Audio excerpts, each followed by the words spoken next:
Outside of writing and performing, what's your favorite thing to do? When I'm not writing or performing, I don't really do that much. I mean, writing and performing takes up everything.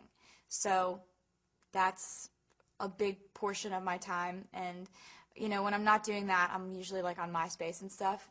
So I'm blogging, or video editing is one of my favorite things to do. So I make videos all the time on MySpace, and I like to put songs in the background.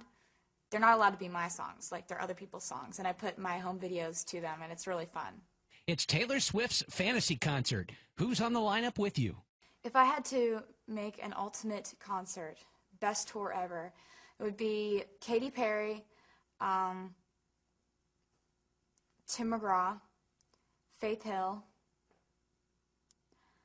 and U2.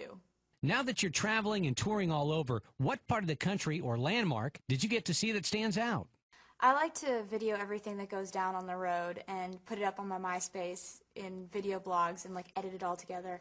And a lot of times it's fun to go back and watch those and relive some of the most fun moments, like going to London with my band and going to Philadelphia and running up the stairs that Rocky ran up, and all that stuff. It's just really fun to get to experience the places that we go. Sometimes all we see is the arena, but sometimes we actually get to venture outside the cage, and it's really fun.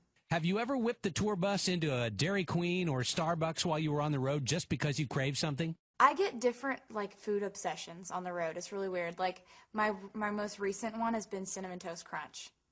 Like I need Cinnamon Toast Crunch for some reason. Before that it was Cracker Barrel, and then before that it was Pop-Tarts. It's really weird. It's anything. It's completely random, and I'll pick something that's like my favorite thing for a good month, and then I switch to something else. With lots of time to kill on the bus, what shows are on your TiVo that you just can't miss? Any shows that I TiVo and I can't miss. Grey's Anatomy is my show. I love Grey's Anatomy, and I got to have a song on Grey's Anatomy, which was almost so overwhelming I almost died. But it was the coolest, most amazing feeling to have my favorite show playing and have my song playing in the background, like with my favorite characters walking around amongst my favorite song, or my song. It was just so cool to watch that. There are websites and magazine articles on how to get the Taylor look. Is that weird? And how do you describe your look? I actually really think it's awesome when people talk about the Taylor Swift look or something. I think it's really cool that people want to have curly hair or want to wear dresses and boots. That's just what I'm comfortable in. I mean, I didn't think I was creating a look or anything. That's just what I like to wear, and that's how my hair is.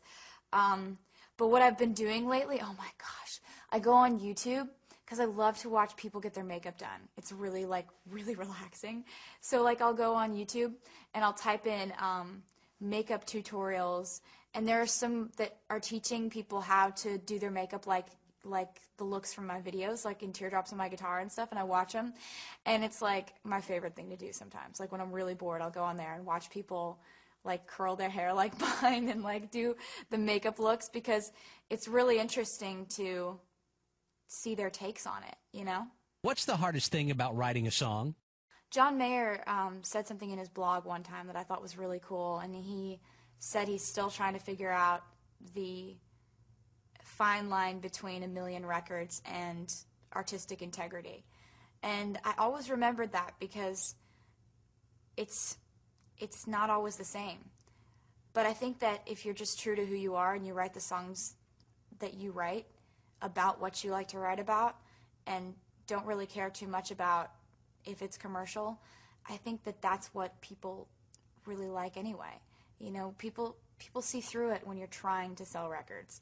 I think when you're trying too hard to do anything, people are naturally turned off by it. But, you know, I like to write songs about love and relationships, and I hope that people like it, whether they're critics or whether they're people out there going to Walmart. You're always going to hope that people like what you do. Taylor, do you consider yourself a role model? I think that when you put out one song and one person likes it, or when you are in one movie and one person goes to see it, you're automatically a role model, whether you like it or not. You can either choose to ignore it or you can choose to accept it. And I embrace it. I like it. I think it's really cool when somebody comes up and says, you know, you're a great role model for my daughter. That's not just a compliment about my music or whatever. It's a compliment about my character. And when somebody compliments your character, how can you not love that?